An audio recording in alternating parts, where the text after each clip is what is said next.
The morning sun cast long shadows across the vast library of Ethermore, the ancient city where Lyra spent most of her time studying healing arts and ancient magic. The air was thick with the smell of old paper and the special herbs that the elves burned to preserve their books from decay. Lyra was 19 years old then, with long silver hair that fell past her waist and eyes the color of emerald forests. She wore simple robes of pale blue and spent her days reading from the great tomes that held the knowledge of her people. Her mother was the head healer of the city, and Lyra had been training under her guidance for 3 years. Every morning they would wake before dawn and prepare medicines from plants and minerals. Every afternoon they would visit the sick and the injured and help them heal. But lately, something was very wrong in the city. People were getting sick with a sickness that nobody could explain or cure. The plague had started small. A merchant from the outer villages came to the city with a fever that would not go away. The healers thought it would pass like any normal illness. But the fever did not pass. Instead, it grew worse and the merchant began to see shadows that were not there. He heard voices speaking in languages that did not exist. Within a week, he was dead. Then more people started to show the same signs. A farmer's daughter, a teacher from the school, a baker who had been healthy just days before. The sickness spread through the city like water through cracks in stone. People called it the shadow sickness because those who had it would speak of shadows following them, whispering things that made them afraid and confused. Lyra's mother worked constantly, trying everything she knew to help the sick people. She used ancient magic and modern medicine. She burned sacred herbs and mixed potions from rare plants. Nothing worked. The shadow sickness did not respond to any of their treatments. Every day more people would appear at the healing house, their eyes filled with fear and confusion. The elders of the city held a great meeting in the central hall. They spoke of old curses and ancient enemies who had placed this plague upon them. Some said they had angered the spirits of the land. Others said that the magic itself was turning against them. Nobody had answers. Nobody knew what to do. Then came the day when everything changed. A guard came running to the healing house where Lyra was working with her mother. He was breathless and frightened, his armor torn and dirty from travel. He told them that something had crashed in the northern mountains. It was not a natural object. It was a ship, he said, a great metal bird that fell from the sky. The news spread through the city like fire through dry grass. Everyone whispered about the ship and what it might mean. Most of the elves were afraid.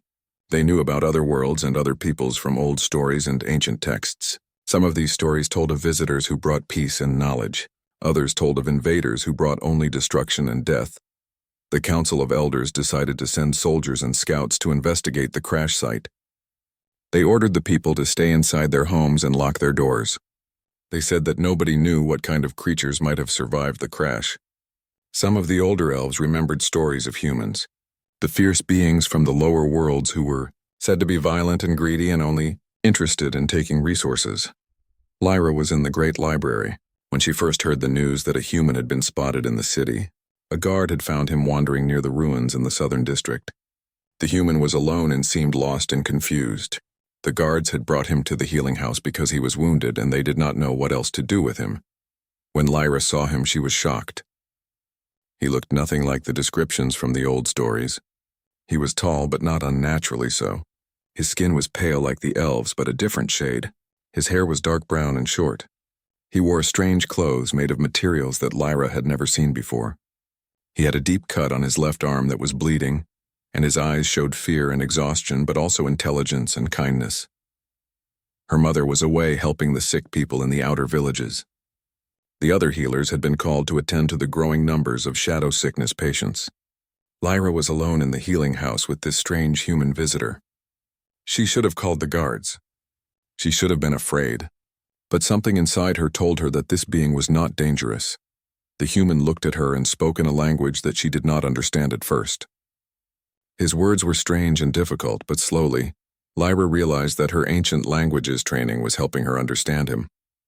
He was speaking a very old form of the common tongue, one that her people had not used for thousands of years. He was saying that his name was Marcus and that he came from a place far away. He was saying that he did not want to hurt anyone.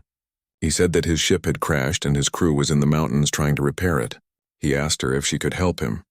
Lyra made a decision that would change everything. Instead of calling the guards, she began to clean his wound. She used water and soft cloth to wash away the blood. She applied healing salve that she had made herself. The human called Marcus did not resist. He seemed grateful for her help. As she worked, Marcus asked her questions about the city and the people. He asked about their customs and their way of life. He asked about the great library and what knowledge they kept there. Unlike a being who came to conquer or steal, Marcus seemed genuinely curious and respectful. He listened carefully to everything Lyra told him.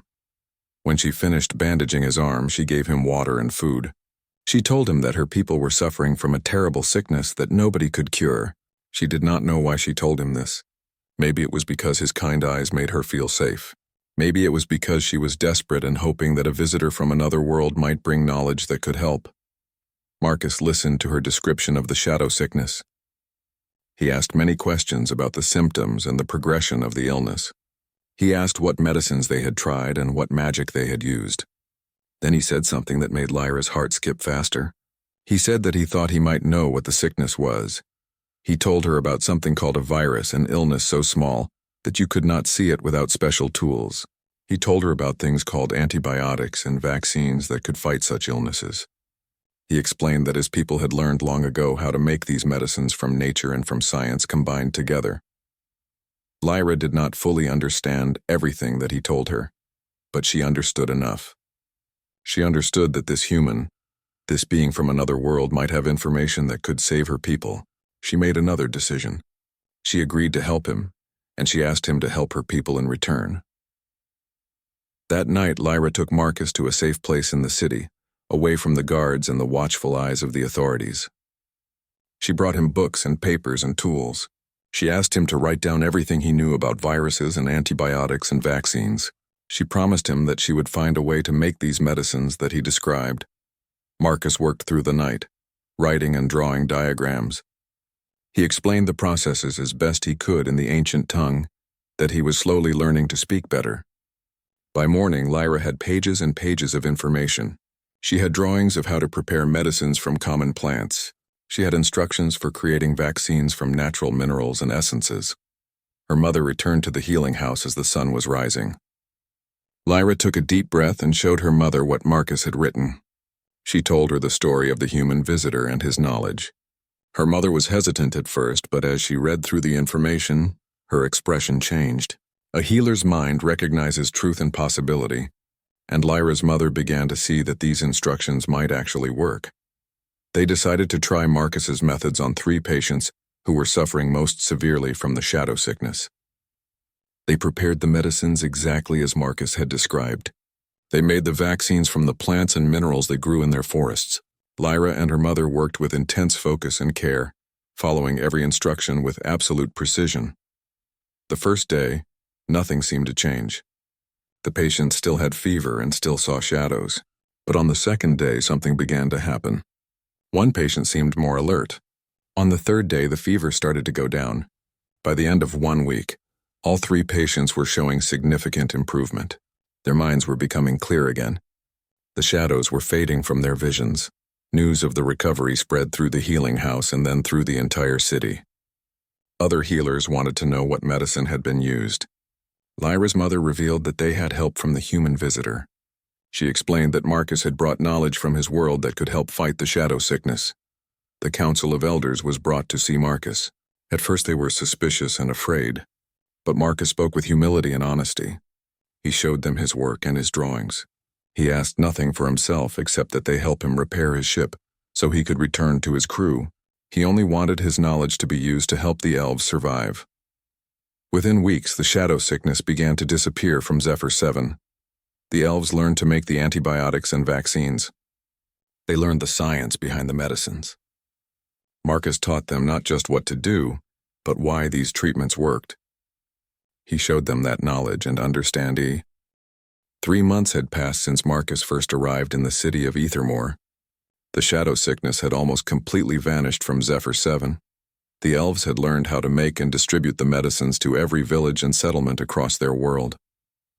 The plague that had killed so many and brought such fear had been overcome through the knowledge and compassion of one human being and one elf who had been brave enough to accept help from a stranger.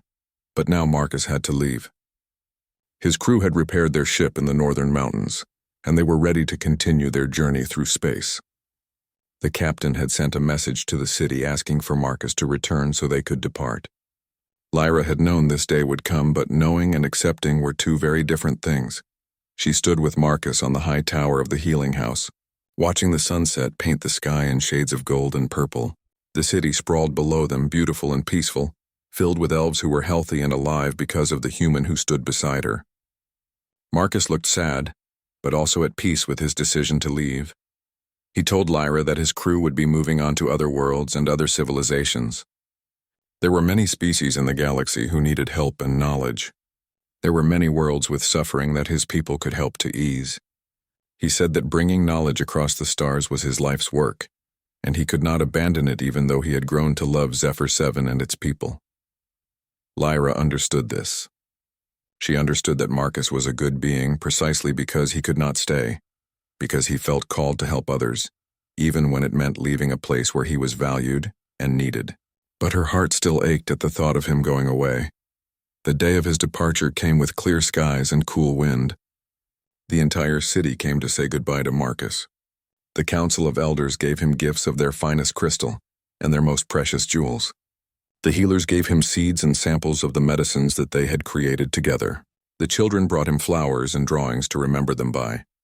Marcus accepted all these gifts with genuine gratitude, but Lyra could see that what meant the most to him was the love and respect of the people. He stood before the gathering and spoke words that would be remembered in the histories of Zephyr 7 for generations to come. He said that meeting the elves had shown him that intelligence and goodness were not limited to any single species. He said that the greatest gift his people could give to the galaxy was not technology or medicine, but the willingness to see other beings as equals worthy of respect and care. When it came time to say goodbye to Lyra, Marcus took her hand gently. He told her that she would accomplish great things in her lifetime. He told her that she had the gift of seeing possibility in difficult situations and the courage to follow her heart, even when others were afraid. He told her to always remember that being different was never a reason to stop caring about each other. Then he walked toward the ship with his crew, and the great metal vessel rose up from the northern mountains and disappeared into the stars. Lyra watched until she could not see it anymore. She felt as if part of her heart had left with him. For weeks after Marcus departed, the city seemed emptier to Lyra even though it was filled with healthy, thriving people. She threw herself into her work as a healer, but she found herself thinking about Marcus constantly. She wondered what world he was visiting now, and whether his knowledge was helping other species as it had helped her people. Then something extraordinary happened. Lyra was studying in the great library one afternoon when one of the senior scholars came to find her. The scholar's name was Aldrin, and he was very old and very wise. He told Lyra that unusual readings had been detected in the ancient ruins far to the south of the city. The instruments used to measure magical energy were showing activity that had not been seen for thousands of years. The elders decided to send an expedition to investigate. They asked Lyra to join them because she had proven herself to be thoughtful and observant during her time with Marcus. The journey to the ruins took many days.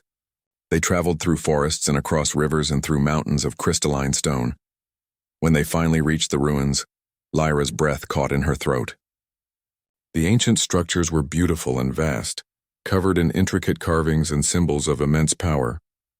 The scholars began to examine the stones and read the inscriptions. Some of these ruins dated back to times before even the current age of the elves, to ages that existed only in legend and myth. As they explored deeper into the ruins, they came upon a series of great stone doors. The doors were sealed, but they radiated a strange energy. Several scholars tried to open them using ancient magic, but nothing worked. They were about to turn back when Lyra noticed something. The pattern of the carvings around the door matched a pattern in one of the books that Marcus had studied, a pattern related to life force and renewal energy. Lyra placed her hand on the carving and focused on it. She thought about Marcus and his wisdom. She thought about the lesson of compassion and understanding, and something magical happened. The stone doors began to glow with a soft blue light, and they slowly opened. Inside the chambers, they found something that made all of them gasp in wonder. There were two creatures that nobody in modern times had ever seen. They were dragons, beings of ancient power and beauty. One was deep crimson red with scales that caught the light like precious gems. The other was dark blue with patterns like stars across its wings. But these dragons were not moving. They seemed to be sleeping, held in a state of magical suspension. The elders immediately wanted to seal the chamber again. They said that dragons were dangerous and unpredictable. They said that waking these ancient creatures could bring harm to their civilization. But Lyra stepped forward and spoke. She told them what Marcus had taught her about fear and difference. She told them that these dragons had been sleeping for thousands of years, trapped in loneliness and darkness. She asked the council why they would assume these creatures were dangerous simply because they were different. She asked them if they remembered how they had almost made the same mistake with Marcus, judging him dangerous because he came from another world. She reminded them that the shadow sickness had taught them that being intelligent and powerful did not make someone evil. Her words struck deep into the hearts of the elders. They remembered the fear they had felt before learning about Marcus's true nature. They remembered how wrong their first judgment had been. So they agreed to let Lyra approach the sleeping dragons. Lyra walked slowly into the chamber, her heart beating fast. She stood before the red dragon first and placed her hand on its great scaled head. She whispered to it gently, telling it that the world was no longer the dark place it had been before. She told it that there was healing and growth and new hope in the world. She told it that it was time to wake. The red dragon's eyes opened slowly, revealing great golden orbs of ancient intelligence. It looked at Lyra for a long moment, and then it made a sound like distant thunder, a sound that held curiosity and sadness and wonder all at once. Lyra turned to the blue dragon and did the same thing. She spoke to it of the new world and the time for awakening. She told it that it would not be alone. She told it that she would take care of it if it agreed to wake. The blue dragon opened its eyes and its expression was almost gentle. It looked at Lyra with recognition, as if it had been waiting for her specifically through all the thousands of years of sleep. Both dragons emerged from their sleeping places and stretched their great wings. They were thin and weak from their long sleep, but their eyes were clear and intelligent. Lyra realized in that moment what she had to do. She had learned from Marcus that love required commitment and sacrifice. She had learned that caring for something different and difficult was the highest calling. She told the Council of Elders that she would take responsibility for the dragons. She would learn what they needed to survive and thrive. She would raise them with patience and kindness, the way Marcus had taught her through his example. She would show them that their kind was not forgotten and not unwelcome in this new age. The elders were hesitant, but they agreed. Lyra understood that what she was choosing to do would change her entire life. She would not follow the traditional path of becoming a great healer like her mother. Instead, she would become something new and unprecedented. She would become the first dragon keeper of the modern age. She named the red dragon Ember because he burned with fierce joy and playfulness. She named the blue dragon Starlight because his scales held the patterns of the night sky. Over the following weeks and months, she learned what they ate and how they grew stronger. She learned to understand their sounds and their needs. Ember was chaotic and adventurous, always wanting to explore and play and test his new strength. Starlight was thoughtful and contemplative, interested in books and learning and the deeper mysteries of the world. But they were both lonely creatures emerging into a world that had forgotten them. Lyra's love and dedication became their anchor to this new life. 5 years had passed since Lyra first woke the dragons from their magical sleep. Ember and Starlight had grown from weak and frightened creatures into magnificent beings of power and intelligence. Ember's scales had deepened into the color of molten fire, and his wings could carry him high into the sky where the clouds danced and played around him. Starlight's blue scales gleamed with ethereal light, and his wings beat with perfect grace and control. Lyra had chosen a home away from the city, a place in the ruins where the dragons first awoke. She had built a sanctuary for them there, a place of safety and beauty where they could learn and grow. The sanctuary had great open spaces where the dragons could practice flying and testing their strength. It had libraries where Starlight could access all the knowledge he desired. It had places to hunt and explore where Ember could satisfy his adventurous spirit. Lyra had given up much to create this life with the dragons. She had turned away from the path of becoming a healer in the great hospitals of Ethermore. She had chosen not to pursue the romantic relationships that other young elves her age were developing. She had dedicated herself completely to understanding and caring for creatures that most elves still did not fully trust. but she had never regretted her choice. Every day with Ember and Starlight brought new discoveries and new moments of connection that filled her heart with joy. She could read emotions in the way Starlight held his head or the direction his eyes looked. She could understand Ember's excitement and playfulness through the way his tail moved and the sounds he made. Ember loved to play practical jokes on Lyra. One day he would hide her books and force her to search all through the sanctuary, laughing and calling his name. Another day he would steal the fruit from her lunch and force her to chase him across the fields while he flew just barely out of reach. He was like a child, full of mischief and energy and pure joy at simply being alive. Starlight was different. He was a scholar at heart, interested in understanding how the world worked and why things happened the way they did. Lyra had taught him to read by sitting in the library with him for hours, reading the ancient texts aloud while he listened with intense focus. Eventually, Starlight learned to turn the pages himself using his clever talons, and he would spend days reading books that he found particularly interesting. One day, Starlight came to Lyra with a question that surprised her. He wanted to know if there were other dragons somewhere in the galaxy, other survivors of his kind living on distant worlds. He wondered if perhaps other species had found and cared for dragons just as Lyra had found and cared for him and Ember. Lyra realized that despite his gentle temperament, Starlight carried a deep longing for connection with others like himself. She told Starlight about Marcus and about his ship and about the fact that her people had technology that could send messages across the vast distances of space. She promised him that they would try to find out if other dragons existed somewhere in the galaxy. And Starlight seemed satisfied with that promise, though Lyra could see the longing in his ancient eyes. It was during this time that visitors began coming to the sanctuary. At first they came secretly, curious people who had heard rumors of the dragons and wanted to see them with their own eyes. Then came scholars from the great libraries, seeking to understand the nature of these ancient creatures. Then came soldiers and diplomats from other cities, representatives of different regions of Zephyr 7. Lyra never turned anyone away.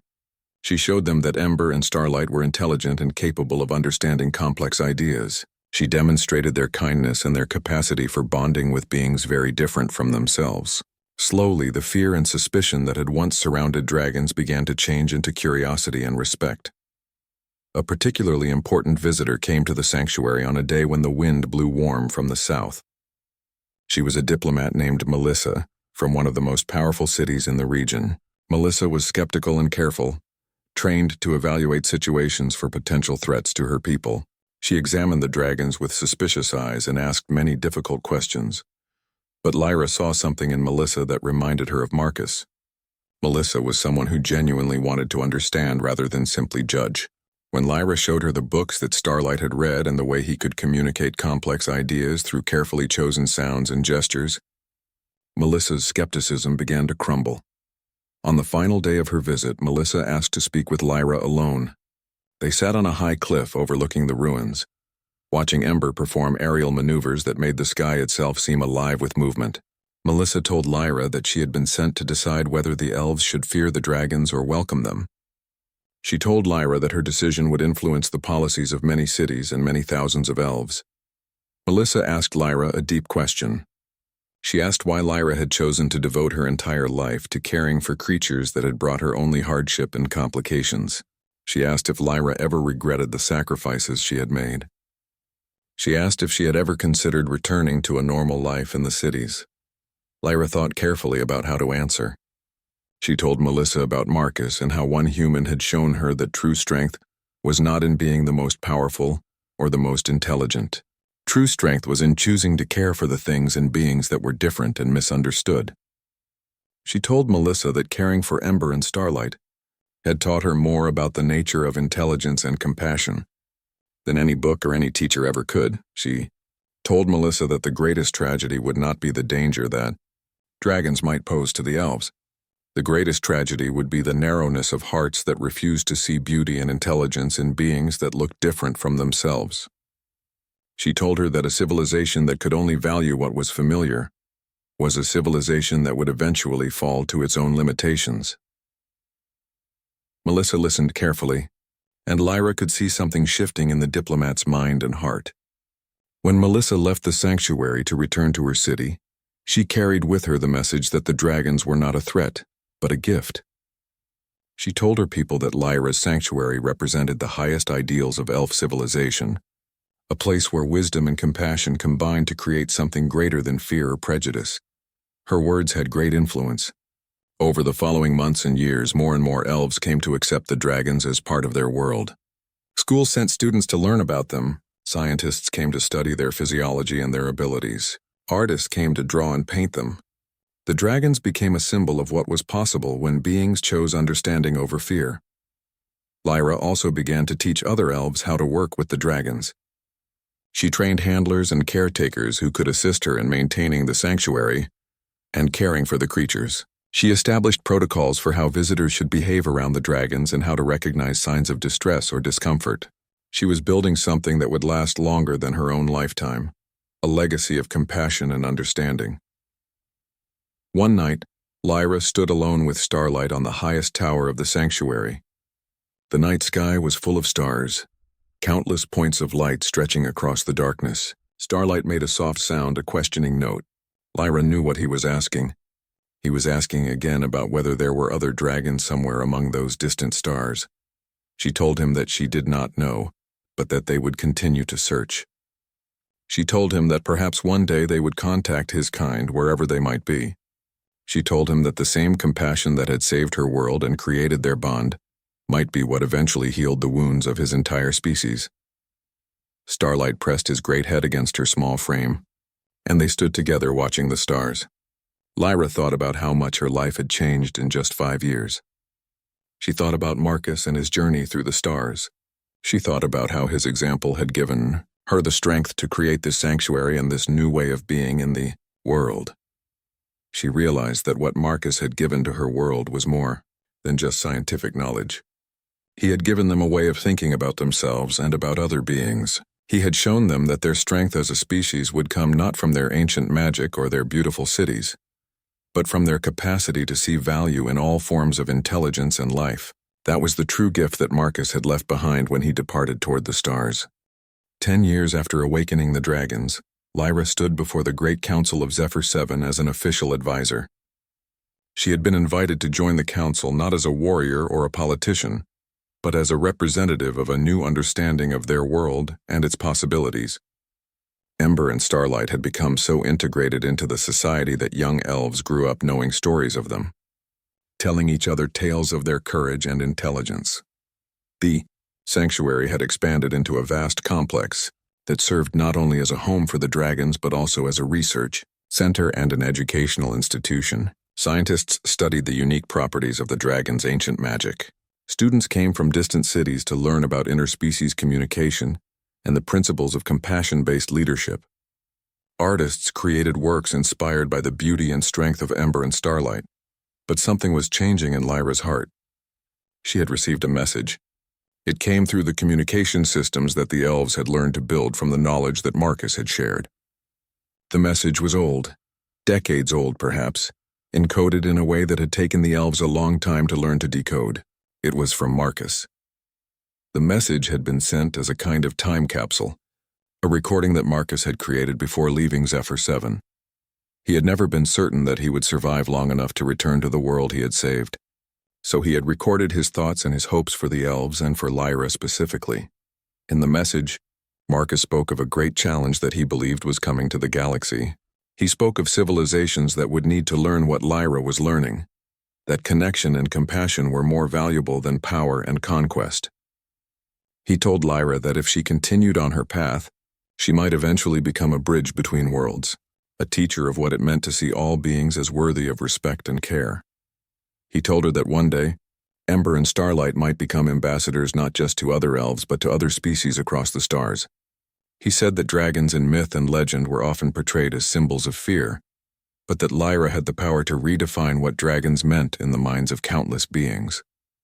She could show that dragons were not carriers of destruction, but carriers of hope and the possibility of transformation. Lyra played that message over and over for weeks after receiving it. She let Marcus's words sink deep into her mind and her heart. She realized that her work was far from complete, that her sanctuary was only the beginning of something much larger and more far-reaching. She began to train Ember and Starlight not just as companions but as ambassadors. She taught them about other worlds and other species through the books and information that the elves had collected. She taught them to communicate more clearly so that beings from other civilizations could understand their intelligence. She taught them the principles of peace and understanding that Marcus had taught her. Ember took to the ambassador training with enthusiasm and joy. His playful nature made him excellent at breaking down barriers and helping other beings relax around dragons. His fearlessness and his sense of humor made him engaging and memorable. Lyra taught him about different cultures and their customs so that he could show respect to the beings he encountered. Starlight approached the training with more solemnity and depth. He wanted to understand not just what other species believed, but why they believed it. He wanted to learn their languages and their philosophies. He became interested in the history of their people and the stories that shaped their civilizations. Lyra realized that Starlight had the potential to be a true scholar of interspecies relations. It was Starlight who first suggested that they should try to send a message across the stars. A message not just to seek other dragons, but to announce the existence of the sanctuary to the wider galaxy. He suggested that they offer to share what they had learned about compassion and understanding with any civilization that desired such knowledge. Lyra agreed, and together with the scientists of the city, they crafted a message. The message told of the shadow sickness and how it had been overcome through the cooperation of different species. It told of the awakening of the dragons and how elves and dragons had learned to live together peacefully. It offered the sanctuary as a place where other beings could come to learn about, transcending fear and building connections across vast differences. The message was sent into the stars on a wave of magical energy, amplified through technological means. Lyra did not know if anyone would receive it or if anyone would answer. But she and Starlight watched the stars together each night, waiting to see if a response would come. Time passed. Months became years. Lyra continued her work with the dragons and her advisory role to the council. She helped establish peaceful treaties with distant elf cities and began to organize trade networks based on mutual respect rather than competition. She showed that a world united by compassion could be stronger and more prosperous than a world divided by fear and suspicion. Then one morning, a message arrived. It came from very far away, from a civilization of beings that called themselves the Xylari. They were crystalline creatures who communicated through vibrations and frequencies. They said that they had received the message about the sanctuary and about Lyra's work. They said that they too were struggling with prejudice and fear within their own society. They asked if it would be possible for them to send emissaries to learn from the dragons and from Lyra. Lyra and the council agreed enthusiastically. They prepared the sanctuary for visitors from across the galaxy. The Xylari arrived first, and their strange beauty captured everyone's attention. They were living structures of crystalline material that refracted light into rainbow patterns. They seemed fragile but were actually incredibly strong. Ember and Starlight were fascinated by the Xylari. The dragons realized that intelligence and capacity for deep understanding existed in forms completely different from anything they had ever encountered. Starlight was particularly moved by the Xylari philosophy, which spoke of the interconnectedness of all things and the way that vibration and resonance could create bridges between very different forms of being. After the Xylari came visitors from other species. There were beings of living energy, and beings made of water, and beings whose consciousness existed partially in dimensions that the dragons could not fully perceive. Each visitor came seeking to understand how Lyra had created a place where such profound difference could be met with love, rather than fear. Lyra taught them all the same lessons that Marcus had taught her. She taught them that being different was never a reason to stop caring about each other. She taught them that intelligence could manifest in infinite different ways. She taught them that the greatest strength lay not in weapons or territory, but in the capacity to see beauty and potential in all forms of life. Years passed, and the sanctuary became known throughout the galaxy as a beacon of hope and a center of learning. Lyra was no longer just an advisor to her own people. She had become a teacher to countless civilizations, and Ember and Starlight had become legendary ambassadors, symbols of what was possible when beings chose understanding over fear. But Lyra was growing older. Her silver hair had turned white, and her face showed the lines of decades of work and dedication. She knew that her time was not infinite. She knew that one day she would have to pass her work to others, She began to train new caretakers and new teachers who could continue the work of the sanctuary after she was gone. One night, as she stood on the high tower looking out at the galaxy, Starlight came to stand beside her. He made a sound that Lyra understood as sadness and questioning. He was asking her about her own mortality, about the fact that one day she would leave him and Ember as she had been left by Marcus. Lyra stroked his great head gently. She told him that all things changed, and all beings eventually moved on to different forms of existence. But she told him that the love they had shared and the work they had done together would continue forever. She told him that he and Ember would carry her memory and her lessons forward to countless other beings across the galaxy. She told him that this was the way that beings ensured their impact lasted beyond their own lifetimes. Starlight made a soft sound, and Lyra knew that he understood. The dragons had learned from their contact with so many different species that death and transformation were not endings, but transitions in an eternal cycle of existence. 50 years had passed since Lyra first awoke the dragons. She was now an old elf, her body slowing with age, but her mind still sharp and full of purpose. The sanctuary had grown into something that exceeded her wildest dreams. It was no longer just a place on Zephyr 7, but a network of sanctuaries across multiple worlds, all dedicated to teaching civilizations the principles of compassion and understanding across species boundaries. Young elves and members of other species came to train as ambassadors and teachers. They learned from Lyra and from the dragons about how to bridge differences and build connections. Ember, though also aging, maintained his playful spirit and continued to bring joy and laughter to everyone he met. Starlight had become a philosopher of great renown, and beings came from across the galaxy to listen to his wisdom about the nature of consciousness and connection. One morning, Lyra received a transmission that made her heart stop. It was from Marcus. Not a recorded message from the past this time, but a real live communication. Marcus was alive and still traveling through space, still bringing knowledge and compassion to countless worlds. He had received reports of Lyra's work, of the sanctuary and the dragons and the global movement that had grown up around her teaching. Marcus wanted to come to Zephyr 7. He wanted to see what his former student and friend had created. He wanted to meet Ember and Starlight face to face. For the first time in 5 decades, Lyra would see the human who had changed everything for her and her entire world. She spent weeks preparing for his arrival, wanting everything to be perfect. The Council of Elders ordered that the city be decorated with lights and flowers. The people prepared celebrations to honor the human who had brought knowledge and compassion to their civilization. But Lyra's preparation was more internal than external. She had to prepare her heart for seeing Marcus again after so many years. When the ship finally arrived at the landing platform near the sanctuary, Lyra stood waiting with Ember and Starlight beside her. Marcus descended the ramp and Lyra's breath caught in her chest. He was older now, his hair completely white and his face deeply lined, but his eyes held the same kindness and wisdom that she remembered from her youth. They embraced like the old friends they were, separated by years and distance, but connected by deep bonds of love and shared purpose. Marcus held Lyra and wept, overwhelmed by seeing her again and seeing what she had accomplished. When he stepped back to look at her, he said that she had become everything he had hoped for her to become and more. Ember approached Marcus with enthusiasm, remembering the human from stories that Lyra had told him. The red dragon made his thunderous sound and nudged Marcus gently, curious about this visitor from across the stars. Starlight approached more cautiously, studying Marcus carefully. Then the blue dragon made a series of sounds that nobody else in the sanctuary could quite interpret, and Marcus smiled with understanding. He told Lyra that Starlight was saying, "Thank you." Starlight was expressing gratitude for the lesson that Marcus had taught through Lyra, the lesson that being different and strange was not a reason to be afraid or rejected. The dragon was saying thank you for creating a world where such a dragon could be loved and valued for exactly what he was.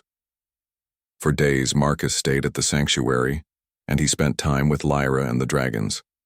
They walked through the grounds where thousands of beings from different species had come to learn and to grow. They visited the great libraries where knowledge from dozens of civilizations was preserved and shared. They sat together under the stars and talked about life and death and meaning and purpose.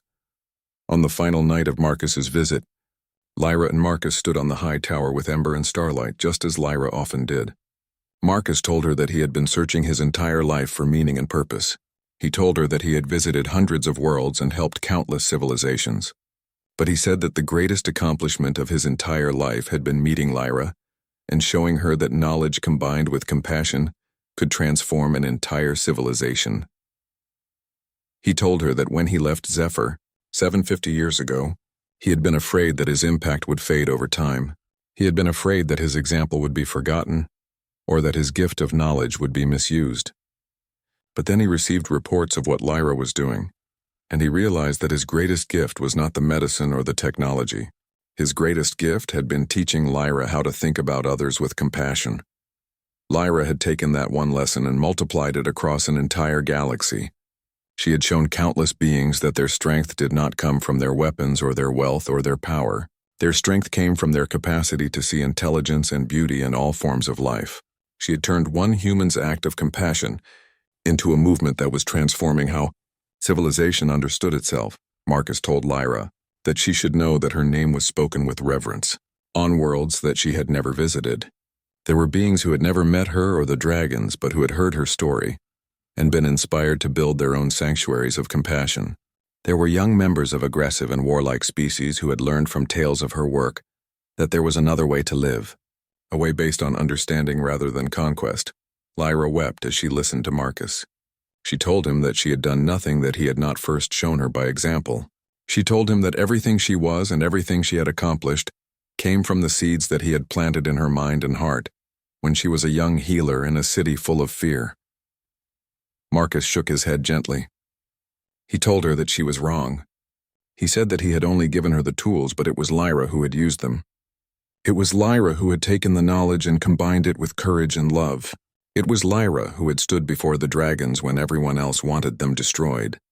And it was Lyra who had chosen to see them as beings worthy of love. He told her that this was the most important lesson of all, the one that no book or teacher could fully convey. The lesson was that one person with compassion could change worlds. The lesson was that the smallest act of kindness, the willingness to see goodness in something that others feared, could cascade through time and space and affect countless lives. The next morning, Marcus prepared to leave Zephyr 7 again. His ship would carry him to other worlds where other beings needed his knowledge and his compassion. Lyra stood with him at the landing platform, and they held each other one last time. Marcus told Lyra that when his time came to leave this life, he would go peacefully knowing that he had contributed something meaningful to the galaxy. But he said that Lyra's greatest contribution might be her legacy, the movement and the teaching that would continue long after both of them were gone. He asked her to promise that she would continue to teach the universe that being different was never a reason to stop caring about each other. He asked her to promise that she would help the dragons and all the ambassadors and teachers to spread this message to every corner of the known galaxy. Lyra promised, her voice breaking with emotion. She watched as Marcus's ship rose into the sky and disappeared among the stars. She knew that this would likely be the last time she would see him in this life. The distances between worlds were vast and the remaining years of both their lives were finite. But she also knew that in the most important way, Marcus would never really leave her. His lessons lived in her heart and in the hearts of all those she had taught. His compassion lived in the dragons and in the sanctuaries spreading across the galaxy. His wisdom lived in the countless beings who had learned to see each other with love instead of fear. That night, Lyra sat with Ember and Starlight and told them the full story of Marcus for perhaps the 100th time. She told them how one human had arrived on their dying world and changed everything, not through force or power, but through simple compassion and the willingness to share knowledge. She told them that she was growing old and would not be with them much longer. But she told them that they carried his lesson in their hearts, and they must teach all the beings they met that difference was not something to fear, but something to celebrate and learn from. Starlight made the soft sound that Lyra understood as agreement and commitment. Ember pressed his head against her gently, expressing his own promise to carry the legacy forward. Lyra stroked both of them, feeling at peace knowing that her work would continue in the hearts and minds of the dragons and of all the beings whose lives had been touched by her teachings and by Marcus's simple, profound wisdom. In the distance across the vast emptiness of space, the ship that carried Marcus continued on its eternal journey through the stars. And on Zephyr 7, in the sanctuary built on ancient ruins, an old elf sat with 2 dragons and watched the stars, knowing that the work of compassion was never finished, only transformed and passed on to new hands and hearts.